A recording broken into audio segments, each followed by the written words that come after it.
clusers son funciones que se encuentran dentro de otra función y cuentan, o mejor dicho, manejan variables independientes. Además, estas funciones recuerdan el entorno en donde han sido creadas, es decir, que éstas pueden acceder a las variables de las funciones o de la función en este caso que las contienen. Vamos a ver un pequeño ejemplo. Vamos a crear una función nueva a la cual vamos a llamar, no sé, operación, de esta forma. Y dentro de esta función vamos a crear una variable a la cual vamos a llamar valor y le vamos a asignar un 0. Ok. Ahora, dentro de esta función crearemos otra función a la cual llamaremos suma. Vamos a crear una variable suma y esta va a ser igual a una función anónima en la cual vamos a sumar el valor de la variable, o mejor dicho, no vamos a sumar, vamos a incrementar. Entonces cambiamos el nombre de la función y vamos a incrementar el valor de la variable de 3 en 3. Ok, bien. Y vamos a regresar esta función de este modo. Ok. Para saber cómo identificar cuando estamos hablando de un clusers, tenemos dos aspectos que tener en cuenta. El primero es que el cluster tiene que ser una función, como es este caso, dentro de otra función. Entonces, el primer punto sí se cumple. El segundo punto para considerar que una función es un cluster es que ésta pueda acceder o tenga la necesidad de acceder a una variable declarada en el entorno en el que ha sido desarrollada. En este caso, este punto también se cumple, ya que tenemos que acceder a la variable valor para poder sumar o incrementar entre su valor. Ok, vamos a ver un ejemplo. Si recuerdan, bien, antes del ejemplo, si recuerdan, en el ámbito de las variables, decíamos que, por ejemplo, esta variable se considera una variable local. Vamos a ponerle así, variable local.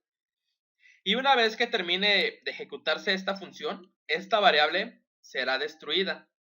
Es decir, que no se podrá utilizar fuera de esta función. Pero aquí hay un aspecto muy particular al momento de trabajar con las funciones clusers. Y es que si esta función clusers está trabajando con un valor del entorno de su desarrollo o del entorno donde ha sido desarrollada, esta variable no va a ser destruida y en cambio va a ser guardada para poderse utilizar después con esta función. Vamos a ver un pequeño ejemplo. Vamos a crear una variable a la cual vamos a llamar ejecutar y a esta variable le vamos a asignar la función operación de esta forma. Ok. Ahora vamos a utilizar un document write para mostrar en pantalla el valor de la variable valor.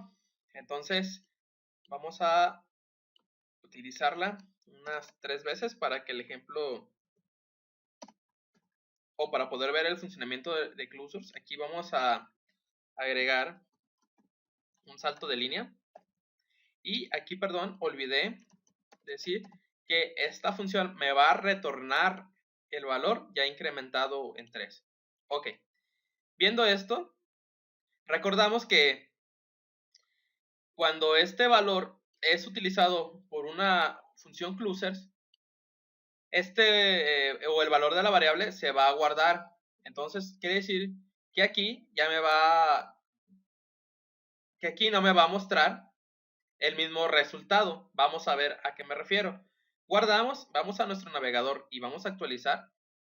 Y vemos cómo efectivamente, ven que me está incrementando de 3 en 3, pero no me está mostrando en las 3 opciones el número 3. Esto es debido a que después de ejecutar esto, este valor ya vale 3. Pero como comentábamos que este valor es trabajado por un cluster, este valor se almacena. Y al momento de volverlo a ejecutar en esta segunda línea, ya no vamos a tomar este valor que es 0, sino el valor que se ha almacenado, que es 3. Entonces por eso aquí ya nos muestra un 6 y así sucesivamente. Si en el caso de utilizar más o invocar más veces esta función. Bien, hasta el momento solo hemos creado un cluster básico para poder comprobar el funcionamiento de los mismos. Ahora vamos a ver cómo utilizar el patrón módulo de JavaScript, es decir, crear una función desde la cual podamos instanciar varios objetos y no solo ver un ejemplo básico como en el ejemplo anterior. Además, va a tener la peculiaridad de que esta función va a contar con métodos privados y métodos públicos, es decir, métodos que puedan ser accedidos desde dentro de la función y métodos que podrán ser accedidos solamente desde fuera de la función. No solamente, sino que los métodos públicos pueden ser accedidos dentro y fuera de la función. Entonces vamos a ver a qué nos referimos. Vamos a comentar este código de aquí. Y vamos a crear una función nueva a la cual vamos a llamar inicio. De esta forma. Y vamos a volver a crear una variable para almacenar el valor, que vamos a inicializarla en 0. Ok. Ahora vamos a crear una función a la cual vamos a llamar cambiar valor. Le vamos a pasar un número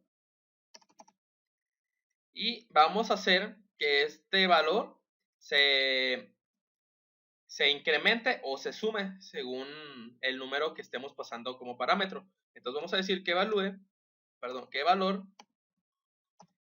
sea igual a la suma de valor más el número que estemos pasando como parámetro. Ok, bien. Entonces comentábamos o hablábamos sobre los métodos públicos y privados. Para hacer que estos valores, por ejemplo esta, convertirla en una propiedad privada y este de aquí en un método privado, tendremos que crear nuevos métodos y nuevas propiedades públicas mediante return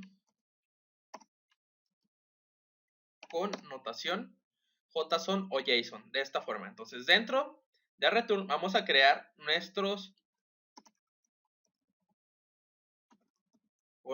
propiedades y métodos públicos. Ok, vamos a crear nuestro primer método, al cual vamos a llamar incrementar. Este va a ser igual a una función y lo que vamos a hacer es llamar desde esta función pública, desde este método público a este método privado para aumentar el valor de la variable. ¿Ok? Entonces vamos a decirle que invoque a cambiar valor y le vamos a pasar como parámetro un 3. Entonces me estaría aumentando el valor de esta variable en 3. Ok. Vamos a poner una coma para separar propiedades y métodos y vamos a declarar un segundo método al cual vamos a llamar, vamos a ponerle disminuir, así. Y también va a ser, o como valor también vamos a pasar una función. Volvemos a llamar al método cambiar valor y en lugar de pasarle un número positivo, vamos a pasarle un número negativo para que en lugar de sumar, pueda restar. ¿Ok? Muy bien. Ahora vamos por último a crear un método para poder visualizar este valor, ya que como es una propiedad privada, desde fuera de la función no podremos saber el valor de esta variable. Entonces creamos un método público para hacerlo y le vamos a llamar mostrar valor, y también recibe una función como valor y le vamos a poner que nos regrese el contenido de la variable valor. Ok, ahora vamos a analizar este código. Voy a disminuir un poco, así. Vamos a analizar este código. Tenemos tres métodos públicos, o vamos a llamarle funciones públicas para no confundir con el tema de los objetos o clases en JavaScript. Y tenemos una función privada y una propiedad privada. Entonces, estos tres métodos o funciones comparten el entorno de desarrollo, ya que estos de aquí están llamando a la función cambiar valor y este de aquí está llamando directamente a la variable valor. Ok, entonces para poder interactuar con esta variable tenemos que hacer uso de estos métodos. Vamos a hacerlo. Vamos a crear un objeto. Vamos a llamarle objeto 1. Y le vamos a decir que objeto 1 sea igual a la función inicio. De esta forma. De este modo ya estoy inicializando un objeto a partir de este patrón módulo o módulo padre. Ahora vamos a utilizar el método público incrementar.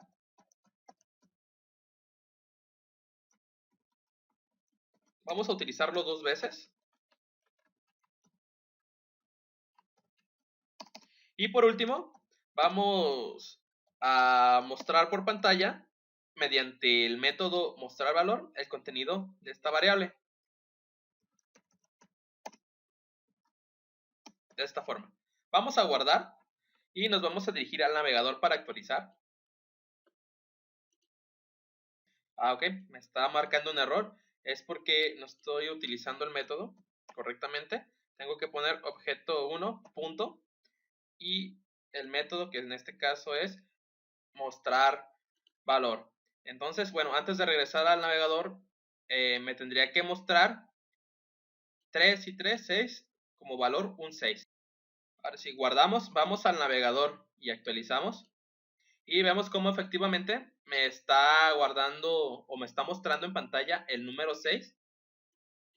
Debido a que JavaScript está tomando este cluster, o mejor dicho, este valor lo está guardando porque lo están utilizando estas funciones de acá, que ya son consideradas clusters, porque cuentan o cumplen con los 2 puntos que hablamos al principio del video. Y ahora, para reafirmar lo que habíamos comentado sobre las funciones privadas y públicas, notamos cómo accedemos desde fuera de esta función a estas funciones de aquí, como lo hacemos en esta parte del código. Pero, ¿qué pasa si, por ejemplo, vamos a comentar este document write y vamos a usar uno nuevo? Pero, ¿qué pasa si yo quiero ingresar a una función pública, por ejemplo esta, cambiar valor?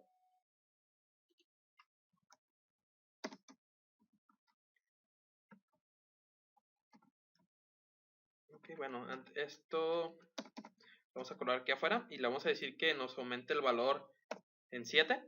Y aquí, en lugar de utilizar la función mostrar valor, mostrar directamente el valor de esta propiedad. Ok, guardamos y vamos al navegador y vamos a actualizar. Veremos que me está mostrando un error, un tipo de error, debido a que me está diciendo que cambiar valor no es una función Y esto es porque no está definida como una función pública, sino que es una función privada, pero no por eso deja de ser un closer, igual que las funciones que tenemos declaradas acá. Ok, bueno, pues este es un ejemplo práctico de todas las posibilidades o de una parte de las posibilidades que podemos hacer o realizar utilizando clusers. Es un código más elegante y lo podremos reutilizar cada vez que nosotros queramos y así evitar el famoso código espagueti en JavaScript, que conforme vayamos avanzando en nuestros scripts veremos que será todo un desorden. Además, este tipo de clusters los estaremos viendo más a fondo cuando entremos en el capítulo de los objetos, cuando veamos las clases o que en JavaScript son denominadas como funciones constructoras, veremos la potencia que pueden llegar a tener este tipo de funciones. Muy bien, recuerden, si les gustó el video, no olviden suscribirse a nuestro canal de YouTube para estar atentos a los nuevos videotutoriales. Y no olviden darle like a este video. Muchas gracias y nos vemos hasta la próxima.